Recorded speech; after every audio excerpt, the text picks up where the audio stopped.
Saturday afternoon in stadiums all over the country, you'll see young men, like this one, watching the games and enjoying themselves.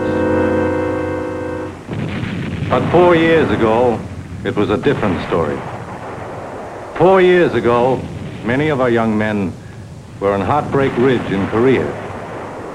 And that was no game, but vicious, grinding war that went on and on as if forever. Of course, today it's all over, and the young men are trying to forget. But for one day this year, they'll remember. And that one day is Election Day, November 6th, when not only these young men, but Americans of all ages will be thinking long and hard about how to vote for the surest road to peace during the next 4 years. What are some of their thoughts? I'm engaged this time, and I'm planning to get married. And I don't want to look forward to military service in war. I want my children to grow up in a country that's in peace. I think that Ike is the man that can do this for us. I will vote for President Eisenhower because I am the mother of 3 children, and I feel with President Eisenhower in command of our country, I can raise my children with great security. I'm going to vote for Ike because of his outstanding record in the past 4 years, and because I believe through the Republican administration we will have peace and prosperity for my children to grow up for at least the next 20 years. I served 4.5 years in the United States Army Air Forces and am a great admirer of President Eisenhower in what he did during the war in leading us to victory and what he is now doing to lead us to peace and to hold the peace of this world.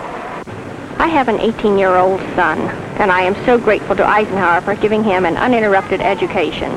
So many of the boys, his friends, were sent to Korea in a war that had no successful conclusion. All over the country, young men and their parents are asking, can we gamble when the stakes are so high? Can we dismiss the man who has kept us at peace and take a chance on a man untried and inexperienced in international negotiations and world problems? Or what do you say? Are you willing to bet everything you love and hold dear that Stevenson can also keep us out of war? Are you that sure of it? Remember, this peace we've grown so used to didn't come to us as a gift. 4 years ago, you did something about it. You registered, and you voted Ike Eisenhower into office. Now let's keep him there. Ask yourself, is this the time to change, with wars simmering all around the world?